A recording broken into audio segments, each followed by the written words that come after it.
Good morning. We are live from the fast lane. We're live in the Matt Stone Racing Garage actually right now, Charlie. Good morning to you. It's all powered by the garage, so it's quite appropriate that we're sitting here right now.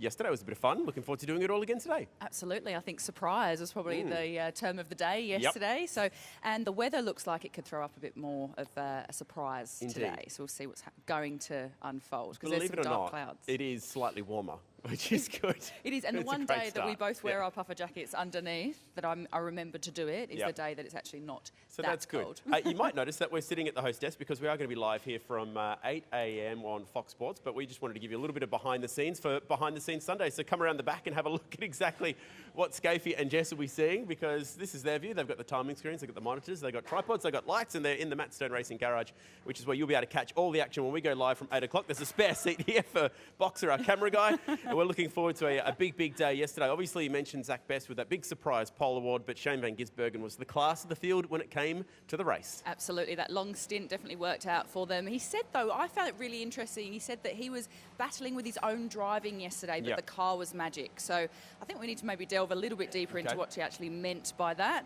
But yeah, we'll see how Good luck with that. Yeah. Shane, please tell us more. Yeah. Okay, great. But yes, it'll be really good to see how it rolls out for them today. I've got Facebook happening right now on the phone, so I can see all the comments as they come flying in. So let me know what it is that you want to see for a little bit of behind the scenes Sunday. Let's go out the back of the garages. I must say it's quite quiet here this morning. As we were walking down, weren't we, Chad? The garage doors were only just opening and covers were only just coming off cars. Yeah, so it feels cool, like pit lane is only really just waking up this morning. Very much. But it's going to be a really busy day. Dual qualifying sessions and dual races. It's going to be intense today. I think back to yesterday, Charlie, and it was just people everywhere at the back here. Yes. Big crowd out the back of the garages, lots of autographs being signed, and it's just the exact opposite this morning as it still comes to life. So we haven't got the big crowd in yet. It's going to be coming a little bit later today as the gates open up here. We've got the campsites. Fantastic to see so many fans camping here this weekend. But if you want to let us know right now in the comments as we go live on Facebook, what is that you'd like to see out the back of the garages, and we'll see if we can find them. Absolutely. I imagine there's going to be lots of people saying, I'd like to see this driver or that driver. I'm not even sure if they're out of bed yet. Yes, I'm not even sure if you're going to find a driver much before 9 a.m. this morning, I would say. But we'll try our best. Here we go. Rob Kingston, this is a cool question. When is the Rewind podcast and cool down lap coming back? Now, we did have a slight technical drama with the cool-down lap, which was my fault.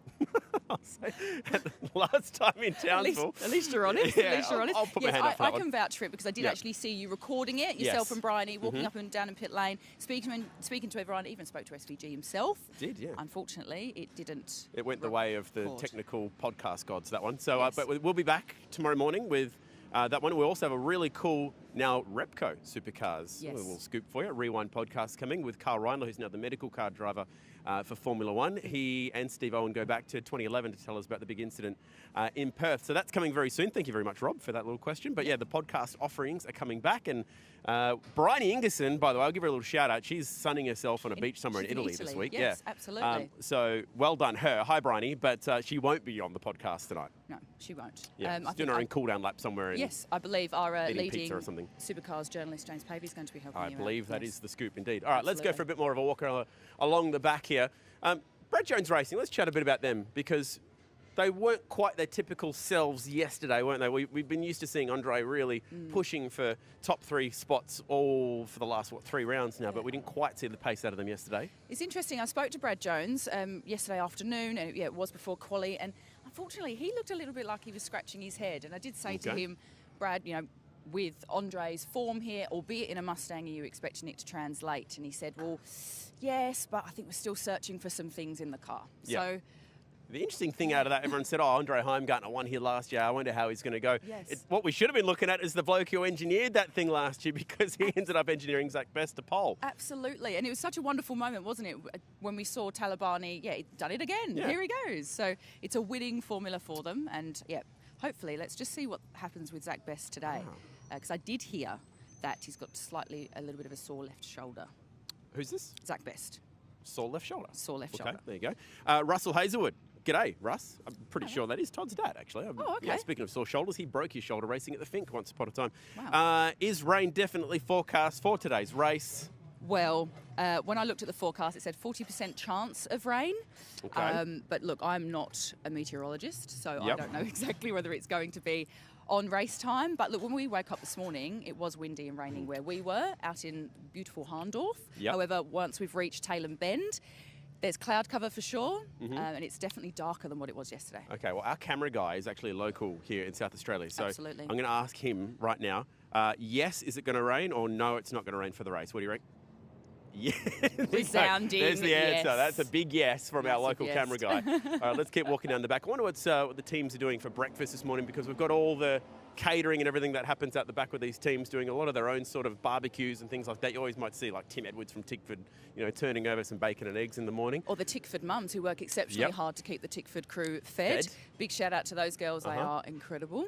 All right, let's sneak around the back. Speaking of Tickford, a pretty good day for them yesterday. Cam Waters, obviously, saw Zach Bass, amazing day for him yesterday, but also Cam Waters was right there on the front 2 rows at the start of the race, but just didn't quite have the race pace to go on. They had that big lock up and then ultimately sort of ran wide at the mid part of that race, which gave up any chance of a podium for them, but still got that consistent pace that they've been showing pretty much all season long. Absolutely, and last year on a Sunday belonged to Cam Waters, so hopefully that's going to repeat this Sunday. Okay, thanks guys. It's pouring down in Christchurch apparently today, says Russell. Hi Russell, stay dry mate. Axel says, good morning Chad, safety car predictions today. Not a track that we typically see the BP Ultimate Safety Car, only because we don't have fences everywhere like we would at Townsville or something like that, but we have had plenty of incidents here in the past. I think back to some of the bigger incidents we've had over the last few years, so I think it's sort of about a sort of 60% chance of a safety car, statistically speaking, but if we throw rain in today, you get the feeling that might go up a little higher. Absolutely, especially off the start. We've definitely seen first lap here in the wet is pretty hairy, I guess where it is quite in a lot of circuits, but even throughout the support categories this weekend, Chad, we haven't even really seen the safety car either, so I think it's not... Good point, so I'm thinking it's just, in general, it's not really a circuit where we see safety cars at all. Speaking of support cats, I can see a couple of cars down there. Let's see if we can sneak this far down and I show got some. to sit in one yesterday. Oh, did you really? Yes. Yeah, they're good, aren't they? I got to drive one day at Queensland Raceway. I absolutely loved it. Now, can we sneak around this way and get out there? I want to see. Let's give it a crack. All right, we're not too far away from going live on Fox Sports, 8 o'clock here, local time, 8:30 on the East Coast. And yes, we are on the dummy grid, which is pretty cool. Here we go. So we can show the fans at home some of these cars. Aren't they absolutely awesome? So they've been a part of the support categories here in Australia for quite a few years now, and they've developed over the cars. They call them legend cars in America, Aussie racing cars here in Australia. And you sort of sit very centrally. They use a sequential gearbox, motorcycle engine. One of the weird things about these cars is they actually sort of have 2 brake pedals, which is weird as well. So you can right foot brake, left foot brake, depending on what you want to do.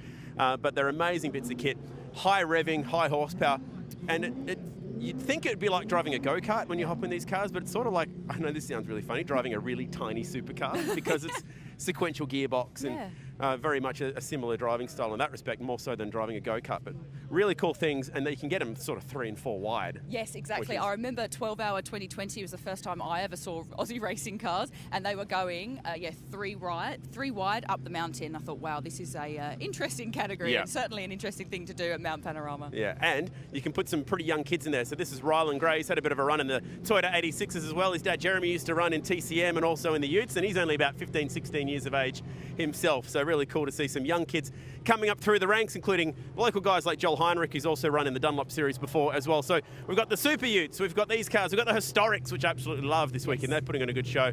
Also keep an eye out for Porsche Carrera Cup Australia. It's going to be a massive, massive day. Sports sedans, supercars, just going to be a big old Sunday at the track, Charlie. Absolutely. This is actually the car that I sat in, so thank you so much, Joel. I certainly appreciated it.